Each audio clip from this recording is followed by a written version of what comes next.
From Storm Tracker 6, this is Forecast First, sponsored by Auto Owners Insurance. Simple human sense. It has been a beautiful day across mid-Michigan with a lot of sunshine and temperatures climbing upper 70s and low 80s. We're at 79 now for Lansing, 79 in Jackson, 81 degrees Alma, 82 in Grand Rapids. So we look at the temperatures across the state, even in the UP, 70s and 80s showing up, but there is cooler weather eventually on the way. Our satellite radar shows cloud cover moving north along with some rain showers. So there is rain in the forecast for tonight, probably around or just after midnight. Through early tomorrow morning, things begin to dry out, but then rain chances go right back up. 6 News at 5 starts right now. WLNS is here for you, celebrating 75 years of bringing you the news with 6 News at 5. The U.S. and China have announced a sharp reduction in tariffs, at least temporarily. It's our top story at 5. Thanks so much for joining us. I'm Jorma Duran. This all comes as the president is currently flying to the Middle East. Just before he left the White House, he weighed in on reports that the country of Qatar is planning to give the U.S. a luxury plane that he could use as Air Force One, saying it is a great gesture. But as Torrance Small reports, Democrats and watchdog groups say this gift raises massive ethical and legal concerns. President Trump left the White House for a trip to the Middle East hours after his administration jointly announced with China a temporary de-escalation of the trade war between the two countries. They were very happy to be able to do something with us. The agreement calls for the U.S. to lower its 145% tariff on Chinese goods to 30%, while the retaliatory tariff China imposed on the U.S. drops to 10%. They've agreed to open China, fully open China. And I think it's going to be fantastic for China. I think it's going to be fantastic for us. The agreement is only for 90 days while negotiations continue.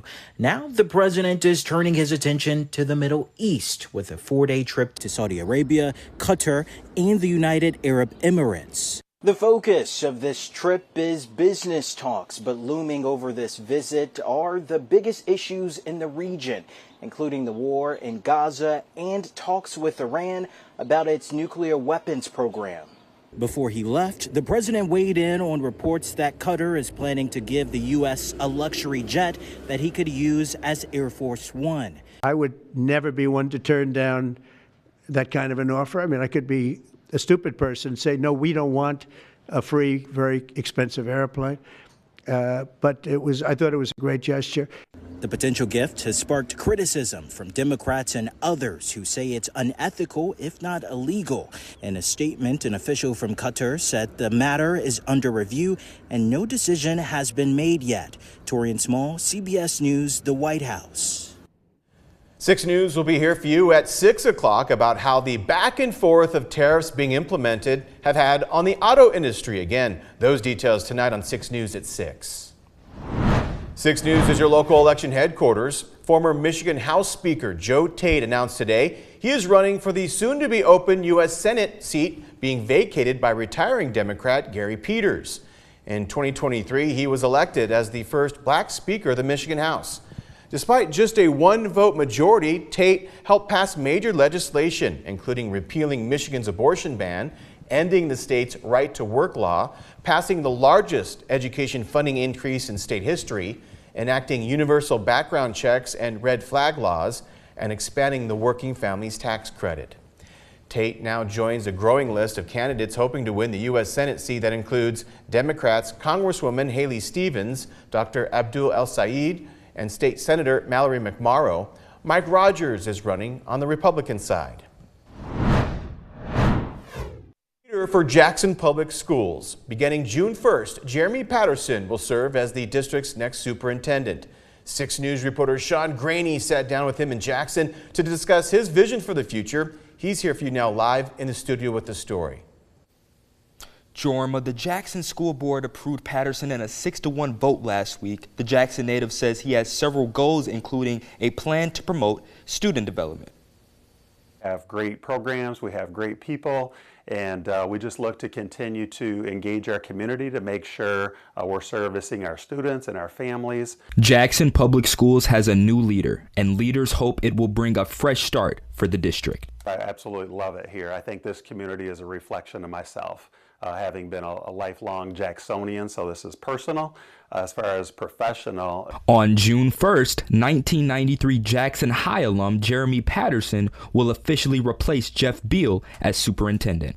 My vision is to continuous improvement. You know, we always strive to do better each and every day, and so there's areas where we're being excellent and there's goal setting, so we have a robust plan.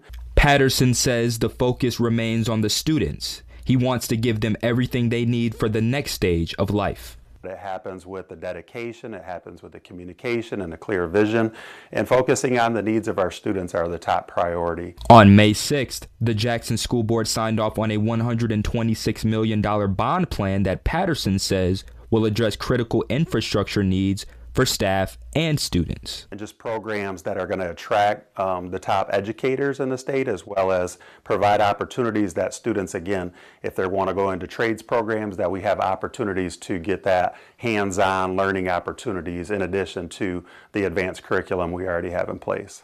Patterson says his understanding of the community will help him best in the role. I think it all begins with trust, and having 27 years of experience with education, that helps, and being of the community, that I'm highly visible in the community. Patterson says the recent bond will help address 21st century learning needs, adding technology to the classroom. Back to you. Thank you very much. Habitat for Humanity kicks off its Women Build Week today. It's an event that we here at WLNS TV have been proud to be a part of for many years. Today, the ladies of TV6 tore down a porch, broke up concrete with sledgehammers, and used a Sawzall to remodel this duplex on Ferguson Street in Lansing for adults with disabilities. Organizers say they're happy to help bring improvements to the neighborhood. I actually grew up in this neighborhood, so just to see the upgrade is phenomenal to me, because as a kid I rode my bike up and down these streets, so I know exactly what this neighborhood looked like for a long time, and I love to see that it is actually increasing the value of the neighborhood. We will be getting someone moving into this house very, very soon. That's right, this project should be finished by the end of the summer.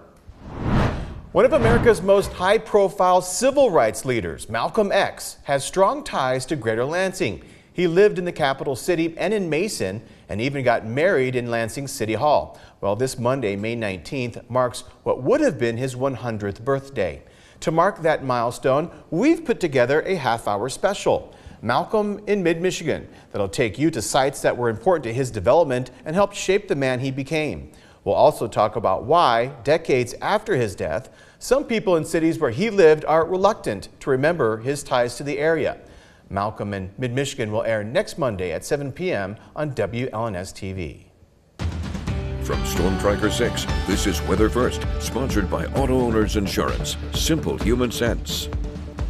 Lots of ups and downs temperature-wise over the next several days, and that heat may spawn some severe storms later this week. A look at our high temperature trend. Don't get too used to the warm weather, because next week it says bye-bye for a while as we see highs in the 60s and 70s, which isn't cold, but after upper 70s and low 80s, it will feel a little on the chilly side. Thursday is our day to watch at 81 degrees. A lot of ingredients will be present for some strong to severe storms. Now, nothing threatening out there today. In fact, just rain showers for today and the overnight hours. Moving into Tuesday, we get the light shading of green, which means there could be a little thunder, but don't worry about anything getting too strong or out of hand.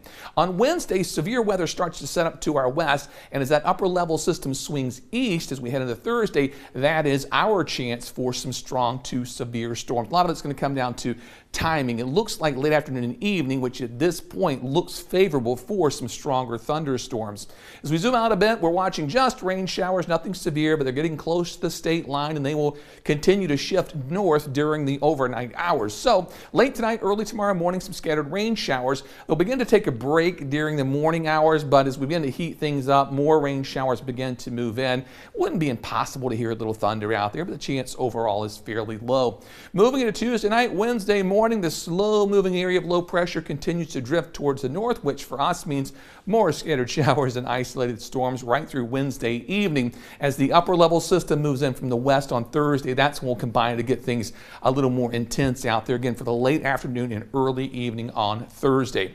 Temperatures currently 83 degrees in Owasso, St. John's 82, quite warm outside, 79 for Lansing, upper 70s across most of mid-Michigan. On the Skyview network, a few clouds starting to roll in now on the McLaren cam. Temperatures at 82. Look at that high, 84. It's just like we're in the middle of summer, and the humidity has been increasing a bit out there today. In Grand Ledge, some high thin clouds outside, still summer-like though, 81 the current temperature after a high of 84. Kind of a cool start. We dropped down to 45 this morning. Won't be nearly that cool tonight. On the Jackson cam, some cumulus clouds, high-level clouds, rain not too far to your south. 79 the current temp. Today's high was up to 80 degrees. And our final stop in Hillsdale, skies becoming mostly cloudy, but sun still making it through some of those high thin clouds. 78 the current temp. Today's high was 80, and our morning low that dropped all of the way down to 45 degrees. For tonight, look for a low temperature 59 degrees. It'll be much warmer, and you'll notice the increase in the humidity as you step out tomorrow morning. Scattered showers tonight, probably a break tomorrow morning through the midday, and then more scattered showers develop in the afternoon. Highs tomorrow a little cooler, only in the mid-70s, not a lot of wind. The 6-day forecast on Wednesday, another chance for some scattered showers and storms. Best chance is going to be Thursday evening. A few may linger into Friday before cooler temps move in over the weekend. Not that it's cold, but 60s and 70s and lower humidity. You'll notice the difference. Next week, more rain showers next Tuesday, Wednesday, and Thursday. Daytime highs generally in the 60s, not fall-like, but I mean, it's going to feel cool. Overnight lows will generally be in the upper 40s. And welcome back to the evening shows. Jeez. I'll tell you what, it's good to be around you. It's awesome. I've been trying for years to get you to come out and hang out with the cool kids. I know. You're finally here. I know. I finally made it. Took 7.5 years. Now we're going to keep you here a long time. We appreciate it, my man. All right. Coming up on 6 News at 5.